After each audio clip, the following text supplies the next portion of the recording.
Hi, everyone, and welcome to this evening's special edition of Remolity Report. I'm really happy to be here with Sherri Guarnieri, about whom, actually, I did not write an article, with whom I did an interview, which was recently published on the Everyday Concerned Citizen. And this conversation, this podcast, is going to be a follow-up to that interview. And if you go on my website, which is everydayconcerned.net, you will see the article. Advocate for Alzheimer's patients, Sherri M. Guarnieri, reports whistleblower retaliation for advocacy, criminal assault with military EMF bio and neuroweapons, Obama White House and Secret Service involvement. So as you can guess, this is an explosive story and incredibly important for the entire country to hear, and in fact, the entire world. And I'm so pleased this evening to be here with Sherri. Hi, Sherri. Hi, Romola. Thank you so much. Trailblazer. You're trailblazing. I'd like to think we're doing it together. You know, we are trailblazing together. We are speaking out and into the void, really, and in the void in a space where others are not speaking out. But we are here to stand up and say these things do need to be spoken about. Whistleblower retaliation is not to be taken lightly, and we must speak about it. This is what the true America is about and real America is about, and this is why we are standing up. So I'm so pleased that you're here and that you've stepped forward. So I thank you, for doing this interview and for being so courageous and stepping forward. So let's start at the very beginning. When this article came out, both of us noticed that all sorts of mayhem seemed to descend on the media scene. So let's start right there. And I think you were the one who started to notice it. So tell me what the first thing was that you noticed. Yes, well, the first thing that I noticed is that after you released the article, the search function to be able to find your article or search by a name was not on Google. And then as the week started to progress and more people were reviewing the article, Google was placing more information on. You were tweeting, you were placing it on other locations. And then what I started to notice is that when I was trying to do a search, I couldn't find a picture. Or you would see a picture of my grandmother and I one day, and then the next day it would be torn down off of Google. So I found it to be really interesting. So somebody high up in Google was really sort of interfacing, not allowing sort of the article to be viewed. And then I think the letter to Obama, too, you can now find on images where within the first 2 weeks of the article being released, somebody was like taking it down off of Google as it was being sort of like captured and reviewed by people. So it's very interesting because when something's being taken down off of Google, it's truly a selected choice because Google choice is basically the choice of the people. How many times they're inquiring, reviewing, clicking, observing, reading. And so somebody within the ranks were like, no, we need to try to comb this down. And it happened for like 2 weeks after your article was released. That's so amazing, Sherri, because I remember you were the first person to actually send me an email and say, hey, look, that leaked picture of me with my grandmother has suddenly disappeared. And I found it astonishing because, as you know, when I publish articles, sometimes I have a whole number of graphics along with the article. And in this particular case, I think there were a few, right? We had a few graphics, including that very lead photograph of you with your grandmother and the Hanuman picture above your head, which was a very cool photograph, I thought. So the three of you. And you wrote to me and said that particular picture had suddenly disappeared off the Google searches. So it didn't come up under images at all. And I checked and you were right, it didn't come up, which was very odd because when I first published it, it was certainly there. Yes. And it came right up, with your name. You were right at the top of the search engine. But then all of a sudden that photograph vanished. And have you checked recently? Is it back again? Yes, everything's back. It's very interesting. I think the only things that haven't made it to sort of mainstream are the more serious critical harm that happened to my grandmother. I haven't been able to find those photographs that somebody sort of clicked, resourced, used, posted somewhere else. But all of the other images within the article I have found on other search engines. So, people are reviewing and observing. But I just think that when someone is choosing to sort of strip down something that's trying to be released and that the choice of the people is being used, I just thought it to be, highly comical because it was like counterpole.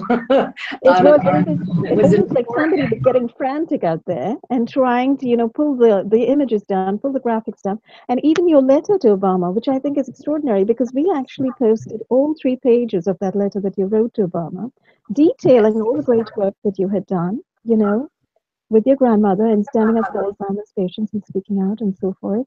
And such a beautiful letter, such lovely sentiments expressed in it. A little poem at the end and everything. And very sadly, that particular set of graphics seems to have vanished.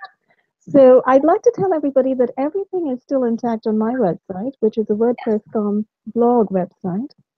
And so you can see all of the graphics, including the ones of Sherri's grandmother in the nursing home where she was experiencing great harm, and which really occasioned Sherri speaking out about it. And also the letter to Obama later. Thank you. Yeah, I mean, it was all very heartfelt. It came from a very important place. I think the message at the time, and it still is within the resonance of my heart, is that the importance of protecting somebody who has a true disability. My grandmother had a true cognitive disability, which is what Alzheimer's is. And for that regard, we should just be protecting these people. We shouldn't be sending them for, medical experiences that they're not having. It's such an important thing. So yes, it was all very heartfelt at the time. And even when I go back and I read it, I'm right there with the turn of the emotion of the moment, the time frame I was in. But what I found to be interesting is that we released our article, and it had pictures of, my grandmother's harm, which were just a few of what happened through the whole process. And then immediately, Hina Jaffe posted an article about, nursing home review. And it literally came out Monday morning at 5 a.m. And so I also felt and I should say a couple of things really about this article. Sherri, is there some kind of echo at your end? I'm hearing an echo. Do you think there's something? It could just be that the rain stopped here, and so now it's probably the ceiling height in my house. Okay. Yeah. Okay. All right. We'll just work with it then. So I should probably say that in brief introduction of the article, of the interview, that Sherri's interview was published in 2 parts. Part 1 was all about her experience taking care of her grandmother while she was in a nursing home. And, we're talking about somebody who was in her 90s and needed round-the-clock care. And Sherri, as her granddaughter, was given power of attorney and spent a lot of time. She actually moved back to Massachusetts to take care of her grandmother in a Massachusetts care facility, where she got a job nearby, and she was on call and visited her grandmother several times during the week, taking care of her. And during this process, she began to discover that bruises were appearing on her grandmother, and unexplained bruises. So she began to explore this in greater depth, began to speak to the care staff, began to ask questions, and also began at some point to start informing people, such as the Department of Health and Human Services, the Massachusetts Department of Health, the Ombudsman, and so on and so forth, various people. And unfortunately, she did not gain much help in terms of concern, care, and increased or improvements in care for her grandmother. And she had to eventually move her grandmother to another facility in Connecticut and experienced other incidents of harm over there as well. So because of that, Sherri began to be very outspoken in speaking out for Alzheimer's patients, as she has just said, working out of the depth of her heart and her concern. But after her grandmother passed, she began to experience a great deal of retaliation. And the second part of the interview covers the retaliation, covers the stalking, the sudden surveillance, the sudden electronic harassment, which is really a very kind of mild, watered down term for assault with electromagnetic weapons and neuro weapons, and all of that is detailed there. And then there's a connection there with Obama, the Secret Service, and all of that is spelled out in the interview. So I do encourage everybody to go and read the whole interview to understand this whole story. So coming back to the NPR article, the one thing that I wanted to say, Sherri, was that I think many of us have noticed that those of us who are being targeted and surveilled begin to see little echoes of our experience reflected in the mainstream news, which is very odd, but appears to be part of this weird multi-coding that these guys are indulging themselves in. They appear to be playing some kind of bizarre game, and actions that we take, words that we use, phrases that we use, articles that we post, headlines that we use are suddenly echoed in headlines that they use, articles that they post, all the way down to clothes that they wear, because they begin to pick up colors of our colors, and they play this weird coding game. Now, all of this could all be tied up to their strange social engineering projects, their neural network mapping projects, who knows? Because I think, because some of it seems so very strange and off center. So this appears to be part of it. So we noticed that, Sherri, can we just backtrack a little? When exactly was that article published, do you think? When was the NPR article published? I think it was the 28th. I can share my screen and I can show you the title of the article so that you can see the screen. Oh, my screen just did something obscure. Okay, Oh, it does that when you first do it. You just have to click to your browser, I think. Can you see now, Romola? Yes, now I can. Okay, great. So this was the article. It was posted Monday morning at 5 a.m. Eastern Time on August 28th. So you released my interview on the morning of the eclipse. And basically, August 21st, correct, yes. Right. So Monday immediately, Ina Jaffe releases nursing home abuse often not reported to police, federal investigators find. And what I find interesting, and you can find this article anywhere if you just Google the title or Ina Jaffe, a nursing home, is that they used sort of a bruise image on the marketing of this particular article or exposure of the article. And I find it really interesting that, you know, Curtis Roy said that they had been making changes and that have been effectively in place as of 2011. Now, my grandmother's brutal harm actually occurred in the years from 2006 all the way up to 2010, and then she passed in 2012. So I find it interesting, and I'll go back to not sharing my page and come back here.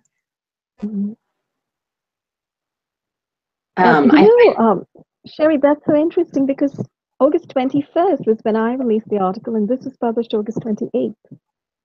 It was almost like the article got released and it was starting to be seen and reviewed for a weekend, and some sort of hum started to get out. And then wait, the date though. There was an urgency Monday morning, like they needed to counter the article and sort of like offer additional information of what they've done to sort of benefit and change things. Sorry, am I getting the dates wrong? Was it August 23rd that they released that article? Because ours was August 21st. August 28th, it was the Monday morning after the article. But so we released it on August 21st? I think it was a Thursday, and then this was Monday, immediately the Monday morning. That means they've changed the date, Sherri. They have changed the date on the article, because I remember you telling me this the very week after. It was Monday morning, but the date on the article, as you show it now, is August 28th, which can't be right because we released our article on August 21st, so that Monday would have been August 23rd. No, that Monday, I'm looking at the calendar for the month of August. The 28th is that Monday following. So, no, that's correct. So you released the article and that Monday was the 28th. So, but anyways, I just think it's interesting that that immediately the Department of Health and Human Services and Curtis Roy is very connected to Massachusetts in his presence as, being an inspector and participating in the Department of Public Health, that I think that would have been nice at the time when my grandmother was actually receiving brutal harm, that somebody like Curtis Roy stepped forward, or the departments of Medicaid and Medicare said, we need to do better in this. We need to be presence of mind. We need to not let this happen to these kinds of patients. Yes, it's almost as if what we are doing is, here I am publishing articles on my website on the Everyday Concerned Citizen, and I sometimes repost my articles on Medium where I have a page, and then I really should get better at that and simply post all my articles there. I really hope to do that from now on. But it's almost as if in a parallel universe, NPR is operating and publishing that article. All of a sudden, on the very same subject, echoes of exactly what you are talking about. It's also an article that they've been working on for a little while because it involves some kind of reportage regarding abuse in elder nursing homes. It touches on very similar subjects.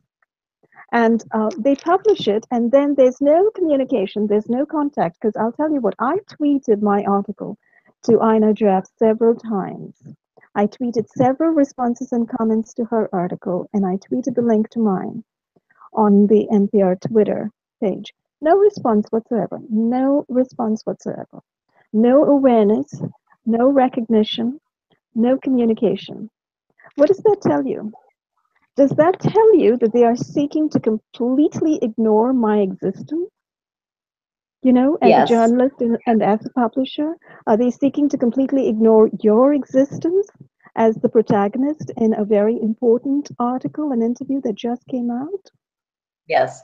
So well, I think what's interesting is that there wasn't even a climate of healthcare in conversation during that week. Like, we weren't talking about healthcare for 2018. We weren't talking about Medicaid and Medicare. We weren't talking about any element of healthcare, or there was no articles running about supporting Alzheimer's. I mean, don't get me wrong, any exposure about being better and presence of mind is important.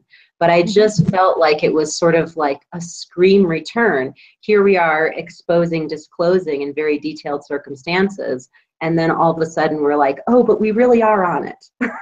Yes, we're really on it. And look what we've got. We've got this. You can't beat this. And, yes. So that's what it is. It's a kind of a blanketing. It's a kind of a snow job that's really in place over here. And trying to, so if search engines clicked into place during that time period, which I'm sure they did, I guess their hope was that their article, their preemptive article, be found first. Right. You see, so this is the weird media situation that this country finds itself in currently. There's mainstream media clicking along, putting out its stories and its, snow and cover stories. And then there's real news and real information coming out, which is seeking to completely blanket and cut out. So this is why we need an alternative media universe and alternative search engines. We need an entire alternative media world, not the pseudo-alternative media world, unfortunately, that we're kind of currently stuck with. So, we can really pick out the few journalists who are really doing good work today.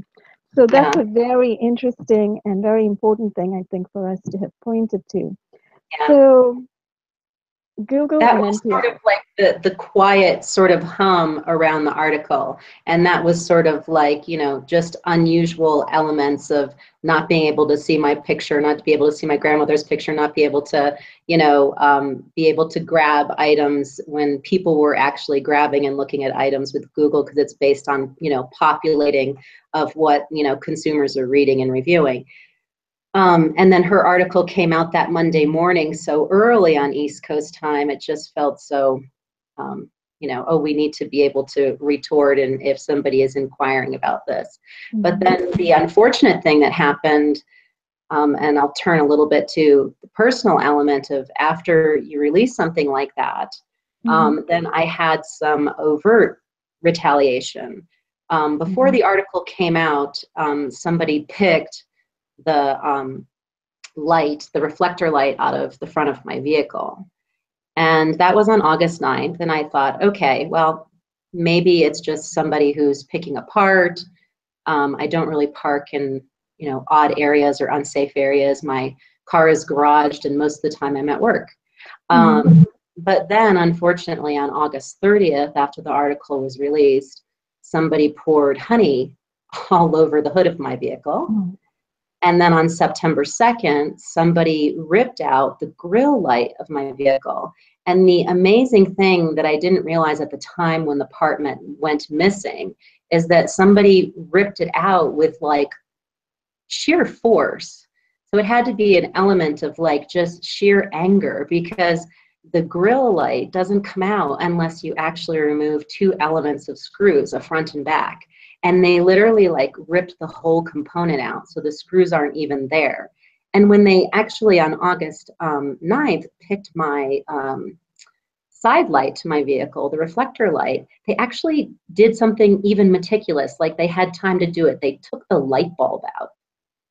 The light bulb is not part of the plastic component. You literally have to reach in and grab its attachment and then take the light out. So it was almost, when somebody's doing this to your vehicle, you know, it's just, it's the element of the retaliation that unfortunately happens when you start to release. I mean, obviously my car got targeted on the 9th, but then to have it hit on the 30th and then September 2nd, just clearly shows me that, you know, I became even, you know, more followed than, you know, my other. And then what became really kind of concerning and off-putting for me is that I started to notice that things around my home were broken. And one of the things, and it's just, you know, an example, were my crystals. So I have this simple crystal that like on all edges has a, you know, clear side, but somebody like cut a section out here and just cut it out. And then somebody took and like just cut corners and entries into here. And it's not even smooth. It's like rough now. So the crystal is like smooth with a sheen like this. And so somebody just basically came in and just broke apart a crystal. And then they took this one and broke the facets off the top. They broke the facets off of this, and they broke the facets off of that. And I have many other crystals in my home that were like broken and chipped. And so it was kind of like, what's hard as a person, and I will disclose this evening and show you a factual picture of the back of my ear and the technology that actually resides in my body, and I'll give you an update about the progression of that. But what's really scary is that, like, you know, I don't, they're coming into your home, you know, their presence within releasing information. They are at the restaurant before you even arrived. And people say, that's not possible. Well, what I'm going to disclose to you in this interview this evening is that it actually is possible, because I have found out, and it has been confirmed by a medical professional, that I have something that's residing in the back of my left ear. And we've talked about that in the interview. And your ear implants have been a source of much concern and coverage in that particular interview. And this is precisely, by the way, just a small comment on the gaslighting and the entering people's homes. This is exactly what the National Clandestine Services is most definitely indeed doing. The local CIA, the local National Clandestine Services, NCS, which is a part of the CIA, trickling down all the way to the FBI, the InfraGard, the local Citizen Watch. It's all of the mafia groups that are running inside the fusion centers. You know, they have these high funder names like agencies and bureaus of investigation, but they're engaging in these kinds of petty thieving, breaking into people's houses, breaking crystals kind of behavior, and breaking, you know, front lights and tail lights and whatnot, and destroying grill flames and etc. So this kind of thing is happening actually around the country to many people. And it's not an isolated incident, and it's most definitely happening. It's not being reported by mainstream media because, of course, they're all part of the grand cover-up here. So and I mean, it's just very disconcerting. You know, when you feel like your most precious place that you can relax, you know, take a break from everything that you do outside of your home. Your home should be able to be a place of privacy, peace, and quiet. But as we all know, with people who have either technology attached to them, or if they have, you know, a voice to skull, or if they're being irradiated, the thing is that it's happening, and it's happening in the elements of your home. It's happening to us 24/7. But the whole sense of how, if this is your most precious place to have peace, is within your home with your loved ones, then they have no right to actually be present. You know, it's None whatsoever. yeah, it's a violation criminal of trespass, privacy. you know? It's Yes. invasion of privacy and criminal trespass. With no right Yes. to enter your property. Yes, it's interesting because I think Rand Paul did a post back in August, which was really interesting.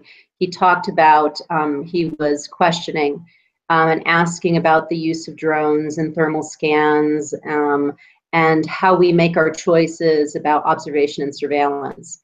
And I think that that is actually a really important issue, and it needs to be moved and still reviewed by Congress, because you can't go and just thermal scan somebody's home just because you want to make them a target or you're curious what they have in their home. There really has to be a valid legal purpose to have that kind of in-depth review of somebody's home. But for those of us who are within this community of being observed and illegally surveilled, it's such an it's an intrusion of our privacy and our life. You've not committed crime. I have not committed a crime. So there should be no reason why they would need to sort of attach a drone or do a thermal scan or radiate us or hit us with human rights, and suddenly assault you with Uber surveillance, Yes. along with drones, with GPS trackers and markers affixed to your car, burst coming into your house when you're not there and sticking your entire house with bugs, audio and video bugs. So they listen and watch everything you do, listen to and watch everything you do and say.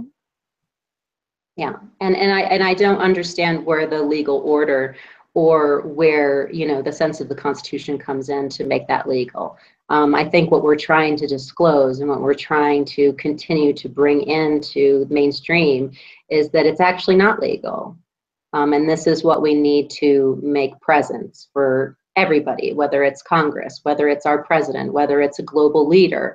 You can't microwave surveil somebody. Now you don't need a bug in somebody's phone or in somebody's home. You just have microwave listening.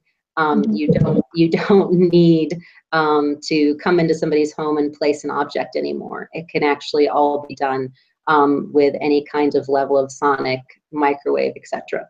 So you know, it's beyond. The scope of it is almost like we need to readdress what is safety here in the United States. What's safety globally? Well, what's really happened is there's really no rule of law anymore. You know, the secret agencies have been given so much power, and that they're completely out of control. They're running like rogue factions currently. They're doing exactly what they want, and they're simply targeting and surveilling anybody they like, without due process, taking due process away from you. Obviously, none of us is a criminal. None of us is an extremist. And in fact, many of us are pacifists. We do yoga and we meditate. And, we're good Christians. I didn't know. Or we're good Muslims, or we're good Hindus, or whatever. People with religion and spirituality are being targeted. What can that possibly mean? It can only mean that a bunch of criminals is running the show here. Yes. And I think it's I don't know. I have been constantly seeking since the circumstances in Massachusetts as they've presented themselves through to my move now. I've been constantly seeking to try to figure out, where are the answers? How can I help it? What's happening with me? What can I do to make it better? But sometimes it's so challenging. And I think, I now know, and it's been verified, I do hold technology inside of my body.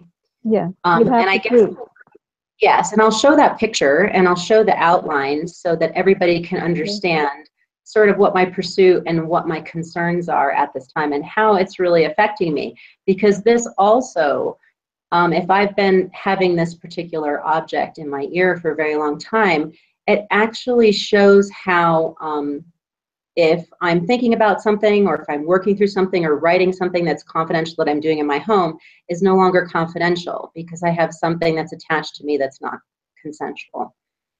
So I will share that picture. So here's the picture of the back of my left ear and the object in question. And tell me, Romola, if this looks large enough on your side. You could maybe zoom in a little bit more. Okay, let me see if I can make it a little bit more without obscuring the shape of the object. How's that? That's good, yeah. Okay, so the shape of the object is where my pointer is. It comes around in sort of like a half crescent shape, and it attaches back into the back part of my ear and even goes back all the way to here. And so I will move my cursor around the object again. It kind of comes up and around and back through to here. It's very clear. Okay, so you can see that on your side. So what I have found out, and I will come back to you. There we go. What I have found out is that the things that I was experiencing, whether it was frequency, whether it was assault with high sonics, whether it was synthetic telepathy, voice to skull, the truth of the matter is that I have an object that's attached to me. So that means that they can hear and understand what I'm doing at any time. And I did recently see a doctor, and he did verify that the object is there. He did suggest that we could work with some lasers to try to deactivate the device and see how it affects me when he's using a laser. Because what I do know, and this is a part of the element of my targeting, is that when you're hitting anything that's from my shoulders to above, I do know that I have something that's in my chin. I have an x-ray of something residing in my sinus that's here. That's a small little, tiny little grain of something that's in my nose. I do know that there's something that's attached to my eyebrow. So the hard thing is, and the very challenging thing for me, is that as he starts doing some element of laser work, how is it going to affect other things that reside inside of me? Because it all is interconnected. So for example, when somebody is targeting me and wants to hit me with a sonic weapon or a microwave weapon or a gamma ray or a pulse radiation, the problem is that you can shoot me from the shoulder to the top of my head, and it's directly associated with from below my shoulders to the mid of my thigh. So if you're hitting me on the bridge of my nose, which I said before, you're actually hitting me in my rectal area. If you're hitting me on the top of my head, you're hitting down through to my spine. If you're hitting me on my cheeks, you're burning me in my rib cage. So there is a whole network connection that sort of resides inside of me, but the capability happens and starts with the connection that's within my ear. But also, Sherri, you've also spoken about Chinese meridians, right? Energy lines and energy meridians. So yes. Is it possible that the hits on these specific points in your play are tapping into those specific meridians or energy lines? Yes. So we all know the basis of Chinese medicine, that you can actually, care for your whole body just through any kind of work through your ear and through the top of your head, the crown of your head. You do know that through the sense of Vedas, you have the chakras, and that actually also carries meridian lines that carry right through the center of the body. So whoever was involved in this sort of biomedical technology, I think, has a very broad scope of the sense of medicine in the practical practice use, Chinese medicine, Vedic medicine. I mean, I think that they are very knowledgeable about how they are triggering the body, because they want cause and effect. That has been the ideal from day one. They want to be able to trigger the nervous system to have something else. I mean, one of the unfortunate things that they do to me, when I wake up in the morning, they actually hit me very hard in my third eye. They hit frequency into my ear, and they hit me on the side of my hip, which is actually part of your transverse meridian.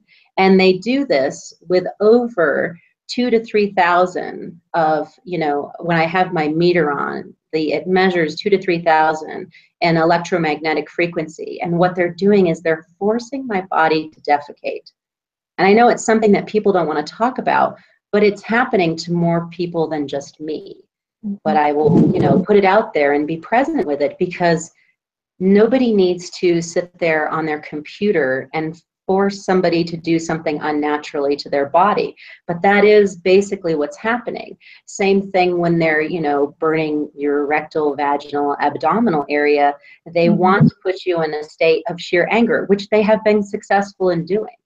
But I also feel like, in my presence of mind, is that I'm going to keep presenting it and putting it out there, because they have no right. I've never consented to have any of this technology residing in my body. I didn't know that it resided there. It was like presence of discovery, and how it's unfolding. And I mean, life unfolds and changes in many ways, but this was ominous. And what was interesting, when I did my medical review and my ear was observed, I have found out that I have low albumin. It's like a deficiency. It's like my body's not producing enough protein. It has direct effects with my liver. And, during the discussion, I said, well, if I'm being hit with electromagnetics and radiation and microwave and sonic and gamma, I said, is this what is possibly depleting? And this is what we're trying to work on. Because when you're dealing with your albumin, it's how you process proteins, how your liver functions, the support of your white blood cells to your red blood cells, which is very interesting, because now that I've had this medical appointment and we're trying to progress on diminishing the levels of assault that I receive, I think back to what happened to me in Massachusetts when they first issued synthetic telepathy to me.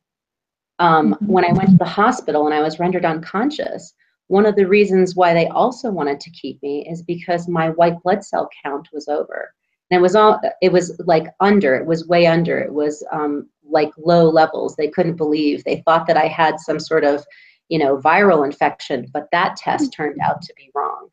And so basically what I received was a huge high dose of radiation and microwave that offset my body. But now I've been hit for almost 10 years now, and possibly going into childhood, questioning things about that happened then, that this is the consequence.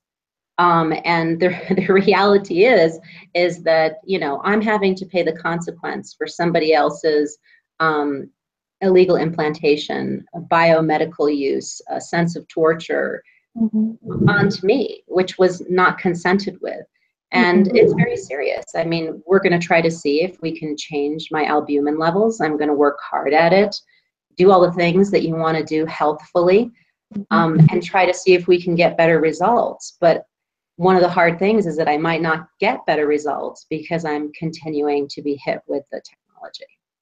Yes, and I think at this point, Sherri, we must make note of the fact that what's happening currently today, in addition to wrongful surveillance and targeting, is that people have been trafficked into weapons testing contracts and trafficked into neuro-experimentation and other kinds of medical experimentation contracts. And it could very well be that that is what is going on with you. And that there are larger entities, that there are military and military intelligence and general intelligence entities that are associated with this project. Because any kind of covert non-consensual implantation has a direct connection to clandestine services and top secret programs in this country. And those come from the Department of Defense, and they come from the Central Intelligence Agency and the DIA, which is the Defense Intelligence Agency. So, there's our culprits right there, whether it's the U.S. Air Force and local military bases or local Air Force bases or the U.S. Navy. It's all part of that defense military industrial complex. So that phenomenon is now currently rampant. And that's what my research shows. And this is something I've been writing and researching and reporting about for the last 3 years. So that's something we need to establish for the whole country, that this non-consensual experimentation is currently ongoing. Yes, and where I feel like I need to counter back is that in discussion with another individual, they brought up the point with well, your ear implant could be considered as classified research and fall under something that was established during Clinton, that classified research means that it can't be interceded by the local law enforcement. It's only interceded by the Department of Defense, the CIA, branches of the military. But my counter back to that particular individual was that it can't be considered classified research when they are using civilian participation. And so I guess I want to... Very good point. Absolutely. And in fact, civilian participation is also right currently. Yes. And so I guess what I kind of want to do is just, I guess, give a brief synopsis about how I feel the technology has worked inside of me. Yeah, we all know that the Army has received grants before to work on synthetic telepathy, and they've been successful. So the sense of synthetic telepathy is that I could be carrying out a conversation with somebody in my subconscious who is giving advanced directives. And the military would use that in a hostage situation or going into enemy territory, and you don't want the enemy to hear what your directives are, and you don't want them to see that you're, using a microphone or an object or something attached to you. So we, that is. And I should point out that the kind of synthetic telepathy that you were talking about has indeed been mentioned to some extent by DARPA and the DoD in all of their, writings, articles, RFPs, contracts, as possibly things underway or possibly things in process, ways of tapping the inner voice, the human inner voice. And that's sort of what you're talking about. But we know, actually, because we're talking about the level, the realm of black ops and covert ops, the things that DARPA presents as a possibility that's yet to be developed has already been developed and is very much in use. And people like you are coming forward, Sherri, to tell us that, yes, that is true. It's very much in use, and I'm experiencing it. Yes, it's in use. And here's how I can sort of give examples. If I am in my mind while I'm brushing my teeth in the morning, thinking about today, I need to go to the grocery store, I need to stop by the pharmacy, oh, I want to make sure I stop by and see that friend, I got to make that phone call. Then what happens is that where I go in presence, I get a counter. And the reality is that there would be no way that counter would know if I didn't have that discussion out loud, but that counter is there. So, in other words, you're getting indications from your environment, a lot of covert communications really placed in your environment to suggest that things that you had been thinking about, cogitating about, that you did not write down, that you didn't commit to paper, that you didn't speak on the phone about, so nobody could have audio surveillanced you on that subject. That stuff is being picked up and being played out, and awareness of that is being played out in front of you. Yes, and so whether it's connected to a server or a programming individual or a biomedical company, I think it could go a myriad of places. But then the other element to sort of project and discuss, which I also received, which happened in my first assault in Massachusetts, was voice to skull. Now, voice to skull, I have an implant in my ear. So I do know that it's audibly possible through acoustics to have voice to skull without having an implant. There are people that have that happen. So for the sense that somebody can tell you a directive. So I'm going to classify these folks as idiotons. That's the word that I use to try to classify them. Some of the things that they were doing after my assault and after I came home from being in the hospital is that they were telling me, I'm behind you in a white car. I'm going to meet you. Pull over. I need to talk to you. Go make a left down this road. I will meet you. Go to the bathroom. I need to have a conversation with you. You need to stop your vehicle right now from driving. You need to, pull over. Somebody will be there. But none of these advanced directives even followed through. But they were using them as sort of like case scenario to try to see how your body react, how you reacted to fear, how you reacted to somebody following you. And now I feel like when they intercede and they make this conversation, and I won't even discuss the element of lurid use that happened also with voice to skull. You know, they use belittling choices. They use lurid comments, things that have to do with washing your body, going to the bathroom, you know, whether you're having a menstrual cycle. They use it all as counter. And it's so in violation, but they do it because they want to kind of see, oh, can you cope with it? Can you handle it? How are you feeling about it? Which none of it is correct.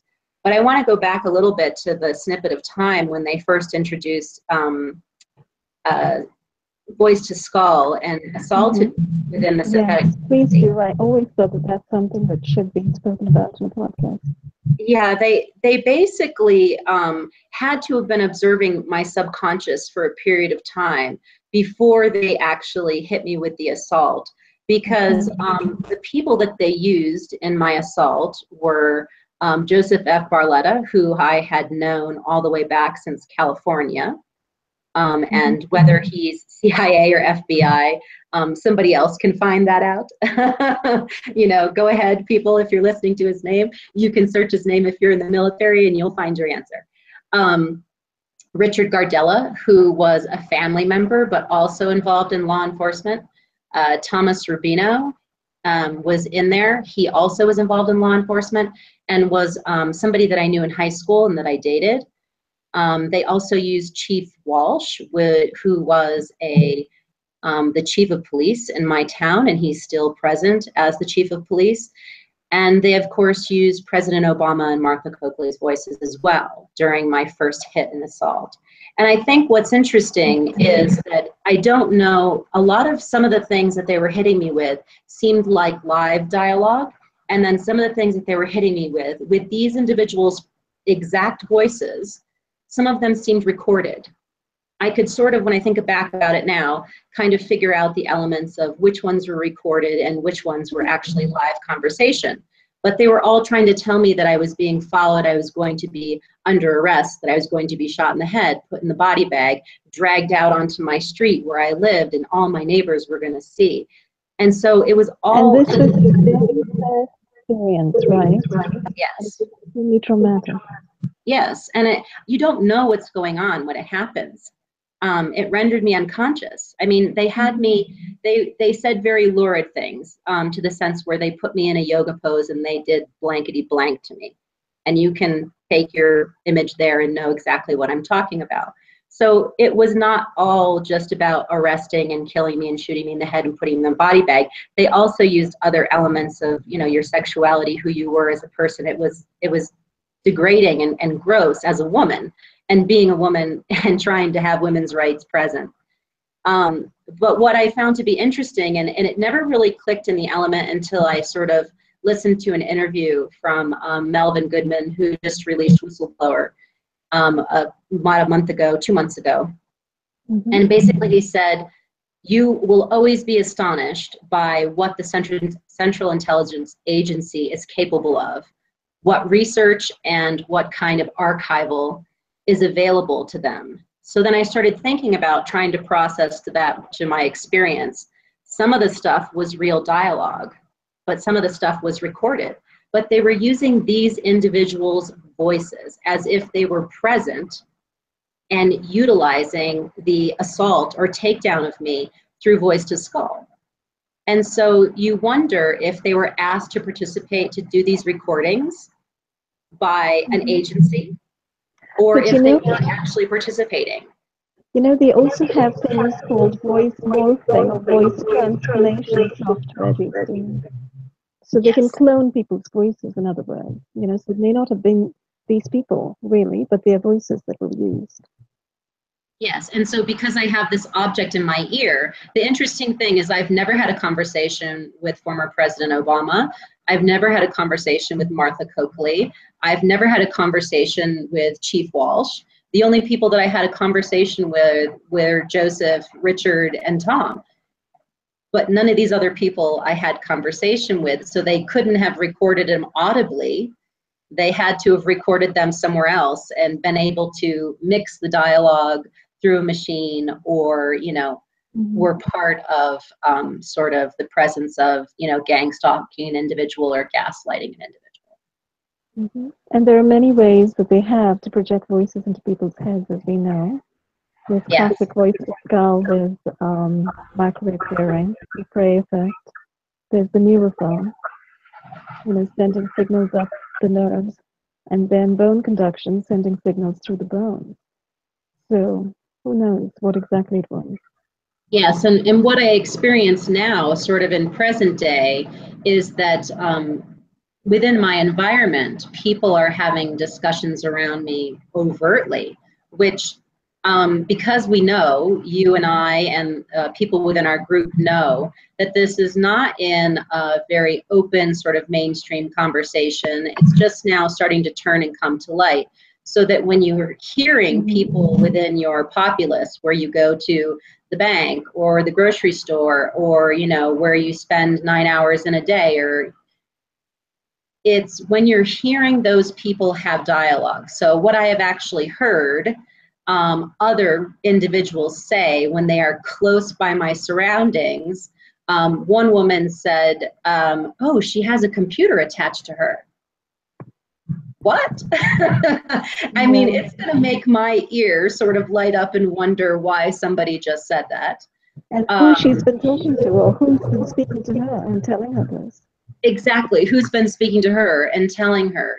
Is she a development of participation through conversation and letting it be known that somebody has an illegal attachment to them? I've heard another gentleman say, oh, that's just testing. It's just trauma-based mind control. It's just trauma-based mind control? I'm sorry, I'm falling off my chair here. Yeah, I'm sorry. I don't need to be hit in my ears with an illegal implant, and I don't need to be sexually violated. That is not trauma-based mind control. It's actually assault. If we want to talk about it in its legal term, it's assault. It's assault and battery. Assault and battery, it's torture, it's calculated, it's intended, it's targeted. And I don't mean as in like, target individuals. No, when somebody else is choosing it with calculation to make a target. So when I'm hearing, yeah, I mean, ultra, remember that. This is what people need to know. Trauma-based mind control is not acceptable in society. What planet are they living on if they think trauma-based mind control is okay? Who are they kidding? They're seriously kidding themselves if they think that any human society is going to sit back and accept trauma-based mind control as some kind of acceptable activity that people can engage in. Well, I think where that sort of crosses the line and we start opening up and thinking about it in a larger scope globally and within our rights within the Constitution, if people are utilizing the sense of mind control within the elements of the populace, and I am not the only person who has some sort of implantation that's non-consensual inside of my body. I think the interesting element to think about there is that who is to project choice? I mean, when we know about the presence of a human being, we are unfolding. Our life is developing and we're learning as we progress. This sort of element of mind control is that they want to control an outcome, control behavior, control progress. Now, it just seems like it's so unnatural and it's not democracy, because how people find the escalation of life and how people unfold and have the object of new possibilities is through critical thinking, through freedom of their speech to be able to communicate to another about advancements and ideas and perception. There should be no one entity that actually reviews that, observes it, and makes choices in advance of your human nature choice.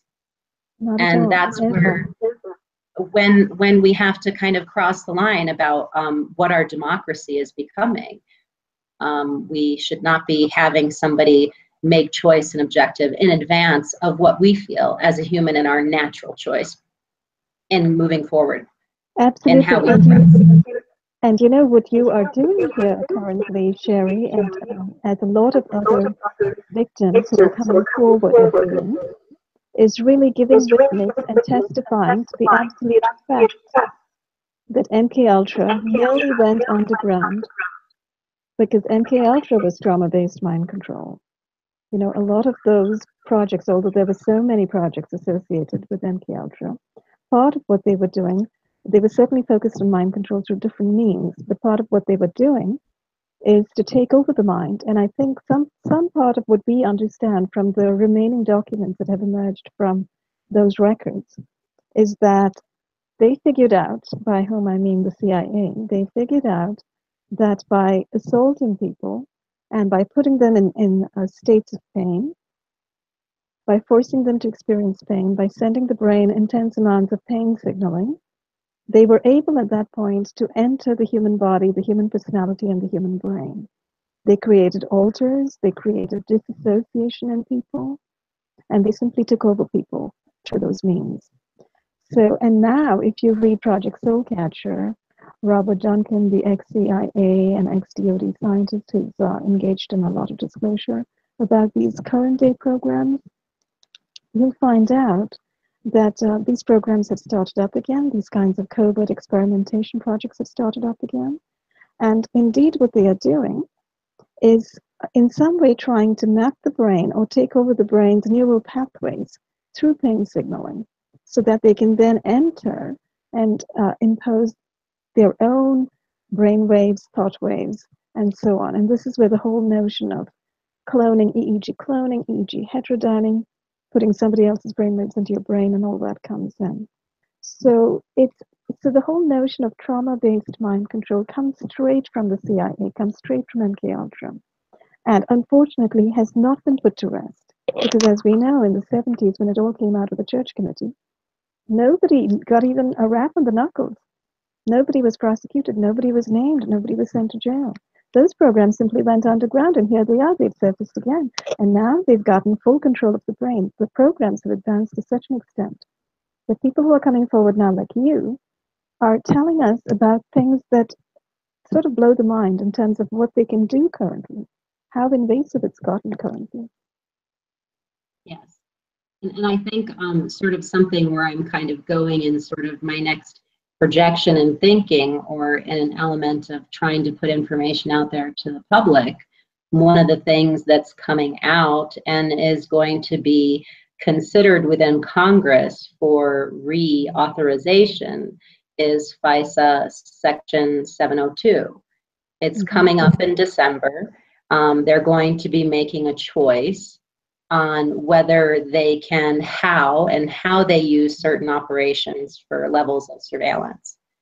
And I guess what we can only do is be present and, you know, put out there to Congress and to international leaders is that if I'm not doing anything wrong and you're not doing anything wrong, and elements of this particular type of technology and ways in which they can surveil the human consciousness, the subconsciousness, the physical, chemical of the body without my consent, I think that they need to rethink. I mean, we already know that the NSA got grabbed during Snowden's time with elements of PRISM, and that they shouldn't have been surveilling and using. We already know that there were higher scans within the United States at that time, even more so than looking on to Europe.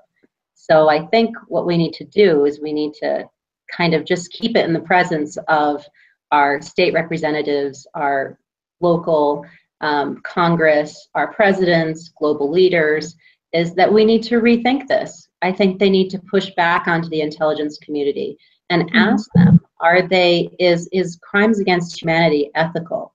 No, it's not. Is human trafficking ethical if I'm not conscious and aware that I hold an illegal implant in the back of my ear? Is biomedical research without telling the person to consent or agree ethical? And all of this does stem from a development from the Department of Defense and the Central Intelligence Agency, so in which I think Congress needs to push back now. Absolutely, and in fact, I'm sorry, I didn't mean to cut off your complete thought. Do go ahead.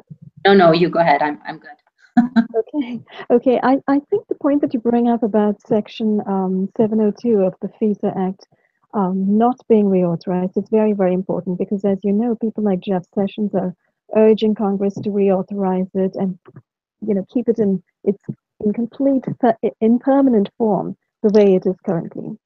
So one has to wonder how exactly this Section 702 was useful at all or helpful to the American people when surveillance has gotten completely out of control, when thousands of innocent Americans are now being surveilled.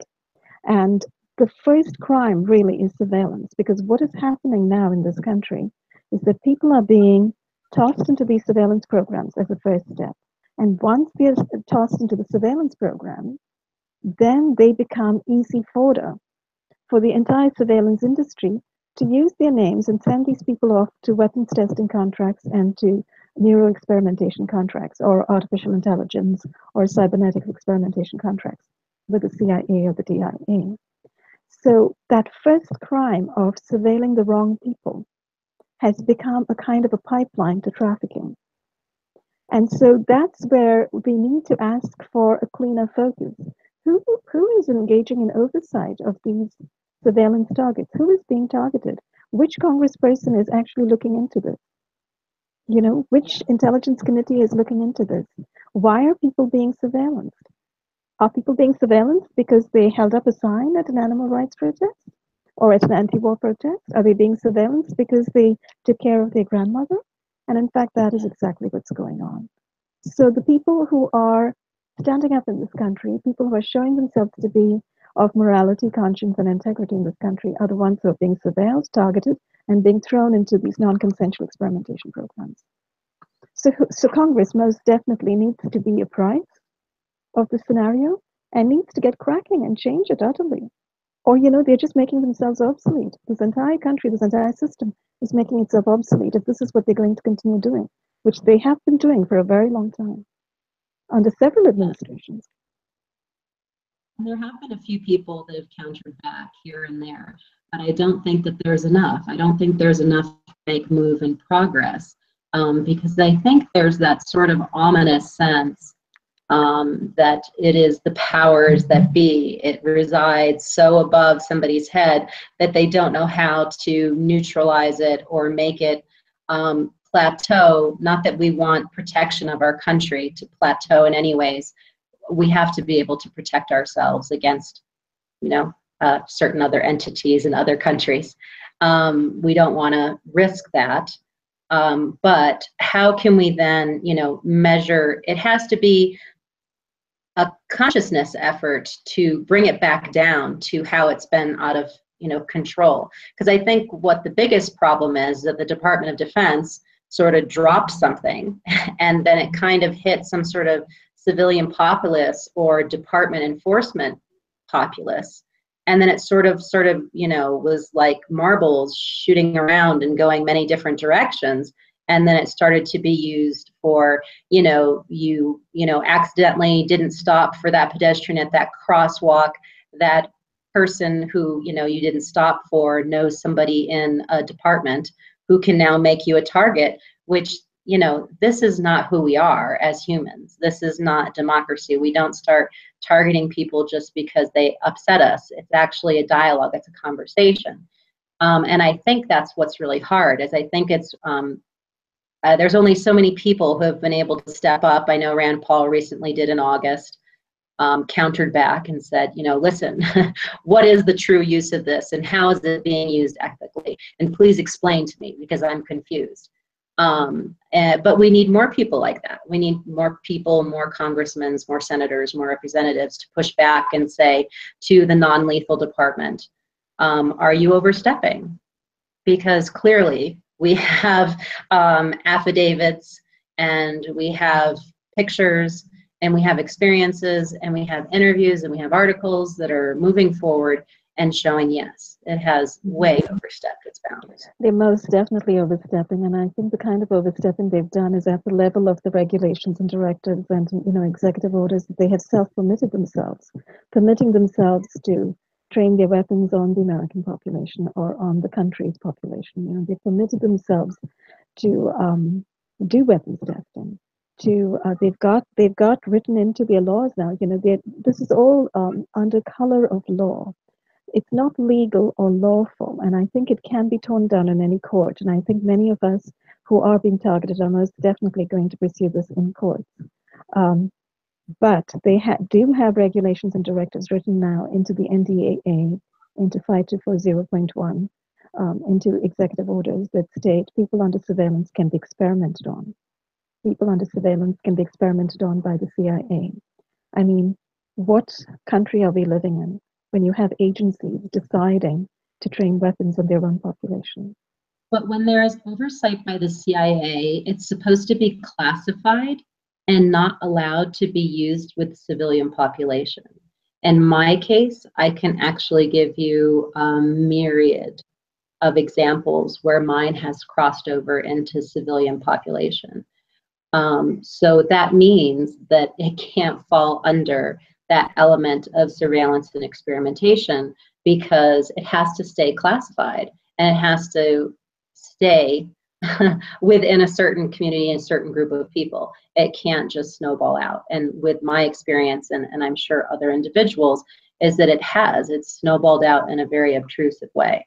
Yeah, and what you're speaking about really, Sherri, is about how civilians are being informed by these agencies and by the local fusion centers that targets are under investigation, the first line, for a possible crime, the first line, you see, and then their silence is being accrued through promises of jail time or huge fines, right?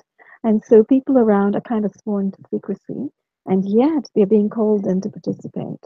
And this is under these programs like neighborhood watch programs or countering violent extremism programs or, those kinds of programs. So they're all pulled in. They're all invited to believe that their neighbor is a terrorist or a spy or a possible criminal who simply hasn't yet committed a crime. Or, and here's the kicker, is mentally ill, is delusional and paranoid, and needs to be kept a close eye on, thanks to community intervention programs.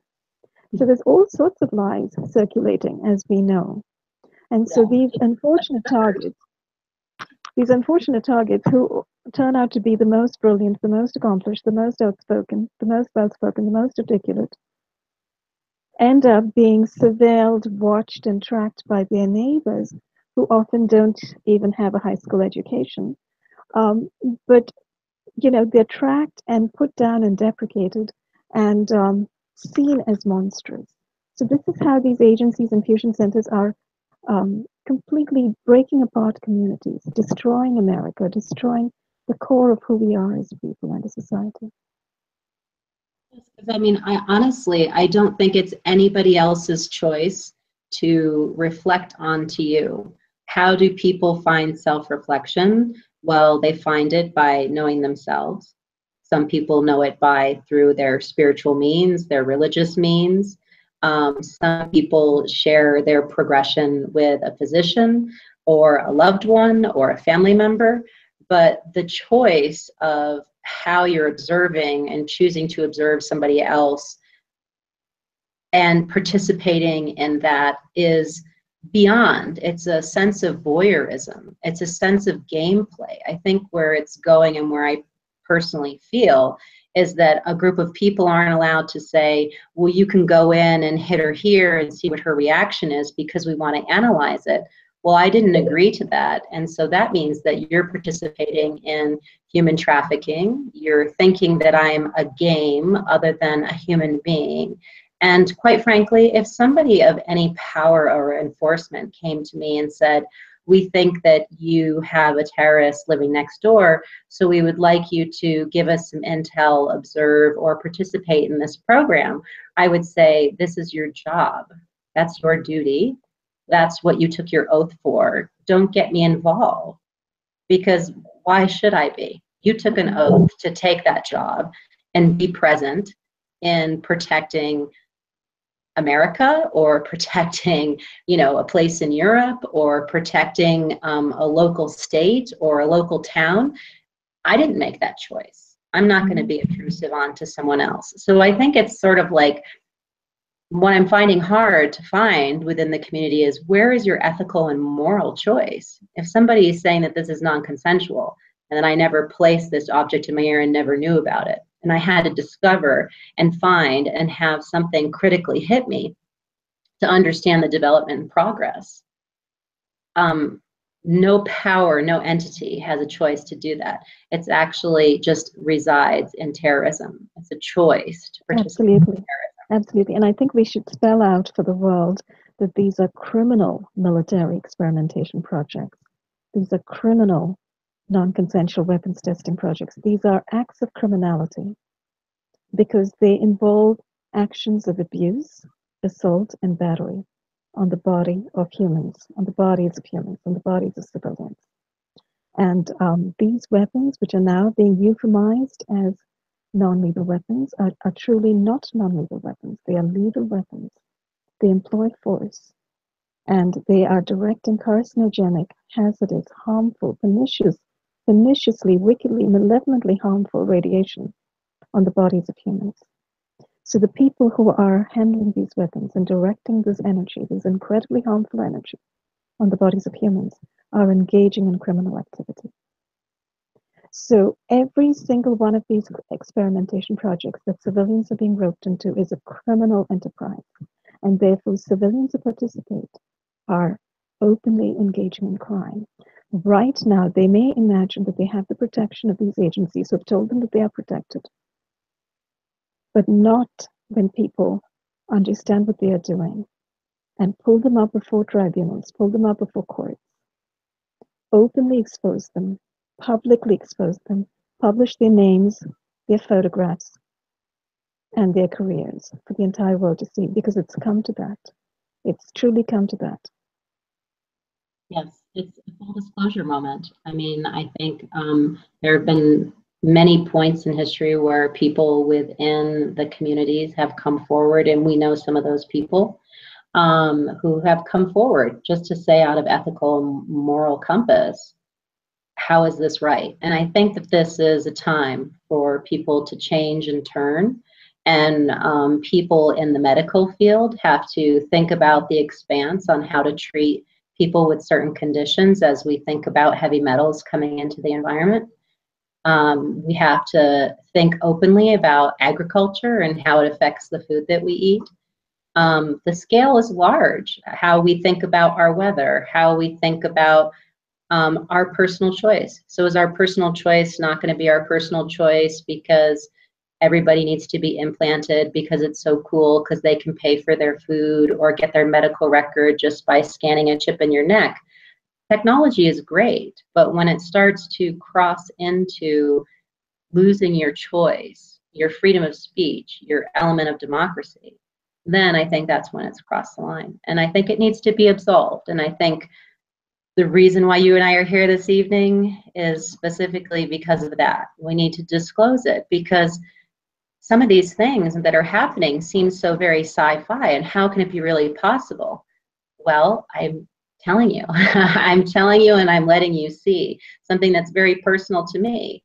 I have an object in my ear. It's actually changing my life, and it's actually harming me more than it's giving me any good. And I didn't make the choice, and I didn't consent.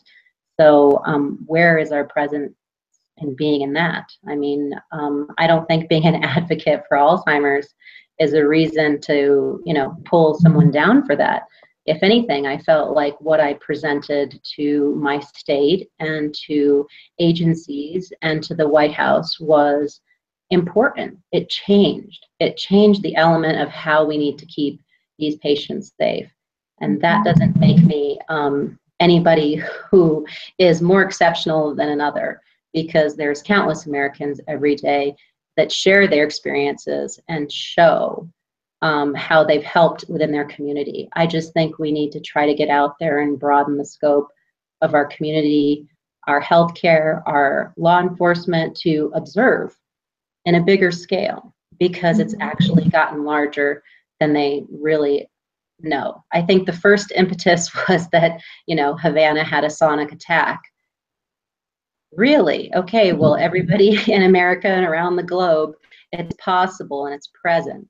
So let's consider it, and let's figure out where we need to go next.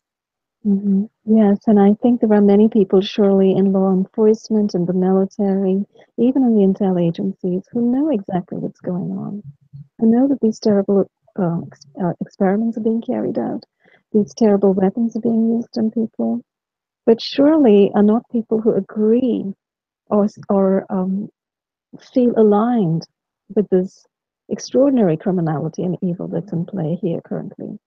You know, many people often say that they feel powerless when confronted with very large systems like this, you know, systems which are really getting billions of dollars from the taxpayer coffer, you know, $700 billion defense industry, $350 billion surveillance industry, etc. Many people confronted with huge systems like this think that there's nothing much that they can do. You just sort of keep your head down and keep going and hope for the best. I think we're well beyond that. There's no real best because right now this country has been invaded by an extreme parasite. That parasite has simply grown and taken over this country's ethicality and morality. So until people of conscience and integrity stand up and speak out and start doing something about this situation is not going to change. In fact, it's just going to get worse in a hurry. So we appeal, I think, to everybody every time we have conversations like this, Sherri. And I do thank you especially for coming forward and sharing your experience and showing those pictures of the objects, you know, showing the photographs, because you're establishing proof, even through your MRIs and through other means of proof, that these objects have indeed been non-consensually implanted in your body. You're proving to America that non-consensual covert implantation is most definitely going on. Non-consensual experimentation is going on. And people need to speak out about it. People need to tell these stories so that the rest of America actually begins to wake up and understand the truth and reality of what's going on. We need everybody to help. Yes, and I guess I'll just say in close that you will still continue to hear from me for those I'm very glad for that. that I push out to, because the reality is that I was ignored even in the very early stage, and this doesn't even have you know, all of the information of what happened within my grandmother's situation. That's sort of like a whole other entity in its own, but that actually emulated some light, which made this transition from where I am now. But, you know, we need to know that we need to make changes. We need to not let this keep imploding. I'm sharing something that's very personal, and actually sharing something and reaching out to those people to make change. And I have not seen the change or shift happen, but it really is happening to me. And it's taking me a very long progress to find a medical individual who has observed and has a strategy on how to go forward. And whether I have progress or success, I mean, I'll keep you all posted. But I mean, it's very personable, and you're going to keep hearing from me, because as long as I'm being tortured, and as long as I'm being hit, and as long as I'm being violated, and it's still a crime against humanity, and it's still human trafficking. So you'll still hear from me. Yes, wonderful, Sherri. I'm so glad to hear that, actually. I'm really glad to know that there is a medical doctor who has stepped forward and who has observed what's in your ear, and who's admitted and reported to you that you do indeed have foreign objects in your ear, and that he has a strategy for removing those. That's extraordinary. And I do hope the same for everybody else who's targeted and who's been covertly and non-consensually implanted, to find doctors, to find physicians who have, you know, just the guts and the spine and the integrity to stand up and say, I'm not going to listen to the secret services, the criminal secret services, who are going to tell me, don't remove any kind of implant. It's government property. No, it's not government property. This is cruel, pernicious, non-consensual experimentation. Nobody has a right to tell a physician not to remove an implant, which is causing pain and suffering to a person. So I do hope other doctors will step forward. Me too. And in the legal sense, that once something resides in your body, it's actually considered to be your personal property by law. You know, we do know that there are covert operations and payoffs to certain individuals to make it so it doesn't come out, or, you know, try to sway the patient in some way. That's But interesting. We should actually locate that information if there is information out there that says that. yes, actually there is. It's actually under medical law that once something resides in your body, it is considered personal property. I had that experience already with my grandmother, and I can share that with you on another occasion. Yes, absolutely. Because I think there's some awareness that, when the CIA does this kind of non-consensual covert implantation, they're sticking things in your body to make it seem as if that's government property. So then you become government property if they stick something in you. So I'm taking this information from the Schlond affidavit, which was published, I think about 20 years ago, and it's on my website. But I'll go back and reconsult that and definitely speak with you further about this because it's actually very good news, and we should, put that information out there. We'll explore it further. Yeah. So if we're all ready to wrap up, is there anything in particular that you'd like to touch on, maybe before we close? No, I just want to keep the progression forward. And I have had very dark times, and Romola has been a huge support. Karen Melton Stewart has been a huge support. I've had really dark times with this technology hitting me. It's been very painful to my body. It has been very obtrusive. It has been assault. And when you don't have people who are out there who want to serve and protect, and instead calculate, hit, game, and participate, it's really hard to change the sentiment. And all I can say is, you're going to still be present with your offerings to bring things forward. I'm going to still be present. You're not going to get kind words from me sometime. You're not going to get kindness all the time. I'm going to tell it like it is after being hit for 72 hours, being burned in a private area, which should not be touched by anyone in that way. We're just going to still be out there. We're going to still be present. Absolutely. And I'm very thankful. I'm very thankful for the opportunity. And I'm very lucky because I have a community now of people who are around me that support me, that know my evidence. And I know that I would go to bat for them and they would go to bat for me. And that's where the mass, the ominous mass that has gotten out of control is going to lose. Absolutely. And Sherri, I have to say again that I'm so grateful, and we're all so grateful for your voice and your strength and your courage.